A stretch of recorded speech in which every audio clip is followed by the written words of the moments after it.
യാത്രകൾ തുടരുന്നു travel വ്ലോഗ്സിൻ്റെ day 3 part 1 എല്ലാവർക്കും സ്വാഗതം. ഇന്നലെ നമ്മൾ പറഞ്ഞു നിർത്തിയത് മൂകാംബികയിലെ ശിവേലി, അന്നദാനം, സരസ്വതി മണ്ഡപത്തിൽ പാട്ടൊക്കെ പാടി എന്നാണ്. ഇന്ന് രാവിലെ പോകുന്നതിന് മുന്നേ ഞാനും അമ്മയും പോയി തൊഴുതു, പ്രസാദമൊക്കെ വാങ്ങി നേരെ അവിടെ നിന്ന് പോയത് അടുത്തുള്ള സൗവർണികയിലേക്കാണ്. അവിടെ ചെന്നപ്പോൾ നിൽക്കുന്ന നമ്മുടെ ഉപ്പുമുളകിലെ അപ്പൂപ്പൻ ശങ്കരേട്ടൻ.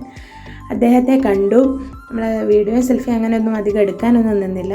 അവിടെ കുറച്ച് നേരം ഞങ്ങളെല്ലാവരും നിന്ന് കാലൊക്കെ നനച്ച് കഥയൊക്കെ പറഞ്ഞ് കുറച്ച് നേരം അവിടെ സ്പെൻഡ് ചെയ്ത് കുറച്ച് ഫോട്ടോസൊക്കെ എടുത്തു, കുസൃതികളൊക്കെ കാണിച്ചു, കിങ്ങിണീൻ്റെയും പാറുവിൻ്റെയൊക്കെ അതൊക്കെ കണ്ടു. അവിടുത്തെ കുറച്ച് നേരം ഞങ്ങളിങ്ങനെ സൈലൻ്റായിട്ട് ആസ്വദിച്ച് നിന്ന് അവിടെ നിന്ന് ഞങ്ങൾ കയറി നേരെ യാത്ര തുടങ്ങി. നമ്മുടെ കവാടം തീരുന്നതിന് മുന്നേ അവിടെ വനദേവതയുടെ ഒരു ചെറിയ പ്രതിഷ്ഠ പോലുണ്ട്. അതായത് മൂകാംബിക ദേവിയെ സംരക്ഷിക്കുന്ന വനദേവത എന്നാണ് അവിടെ പറയുന്നത്.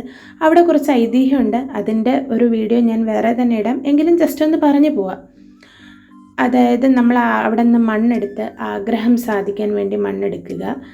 ശേഷം ആ ആഗ്രഹം സാധിച്ചതിന് ശേഷം അവിടെ വന്ന് നമ്മൾ മണി കെട്ടുക.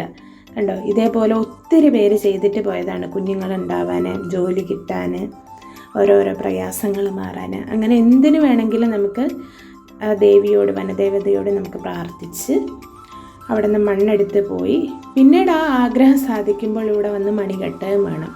അങ്ങനെയാണ് ഇവിടെ പറയുന്നത്. അപ്പം നമ്മൾ കുറേ നേരം അവിടെയും സ്പെൻഡ് ചെയ്തു, നന്നായി പ്രാർത്ഥിച്ചു. ഞാൻ ഇതിനു മുന്നേ അങ്ങനെ ചെയ്തിട്ടുണ്ട്. മണ്ണെടുത്ത് പ്രാർത്ഥിച്ച് പിന്നീട് വന്ന് മണി കെട്ടുക ഒക്കെ ഉണ്ടായി. ഇത് ഓരോരുത്തർ ചെയ്തതാണ് നമ്മൾ ഈ കാണുന്നത്. ശേഷം തൊഴുത് പ്രാർത്ഥിച്ച് അവിടെ നിന്നൊക്കെ ഇറങ്ങിയതിന് ശേഷം നമ്മൾ മൂകാംബികയോട് വിട പറഞ്ഞ് നേരെ പോയത് മുരുടേശ്വരാണ്. ഇടയ്ക്ക് ബ്രേക്ക്ഫാസ്റ്റൊക്കെ കഴിച്ചു കേട്ടോ, അതൊന്നും കാണിക്കാൻ പറ്റിയില്ല. ഇതാണ് വലിയ ഗോപുരം. മുരുടേശ്വറിൻ്റെ വീഡിയോയും ഞാൻ വേറെ സെപ്പറേറ്റ് കാണിക്കുന്നതാണ്. ഈ ഭാഗത്തേക്കൊന്നും നമ്മളധികം പോയിട്ടില്ല. ഇതാ വലിയ പ്രതിമയുടെ ഉള്ളിലുള്ള കാര്യമാണ്.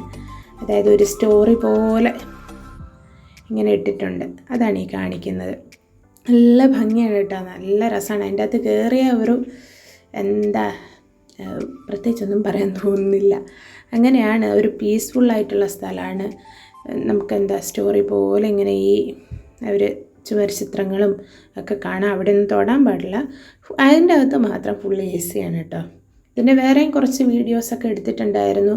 അന്ന് ഇതിൽ വല്ലാണ്ട് കാണിക്കാൻ പറ്റിയില്ല. വേറെ ഞാൻ കാണിക്കും. വേറെ ഒന്നുമില്ല, കുറച്ച് ടെൻഷൻസും കാര്യങ്ങളും മുത്തശ്ശൻ്റെ പ്രോബ്ലംസും ഒക്കെ ഇങ്ങനെ ആലോചിച്ചിട്ടാണ്. അങ്ങനെ ഇത് അവിടുത്തെ ഫ്രണ്ടിലുള്ള വലിയ നന്ദിയുടെ ഒരു പ്രതിമയാണ്. അപ്പോൾ ഡേ 3 പാർട്ട് 1 മാത്രമാണ്. പാർട്ട് 2 എല്ലാവരും കാത്തിരിക്കുക.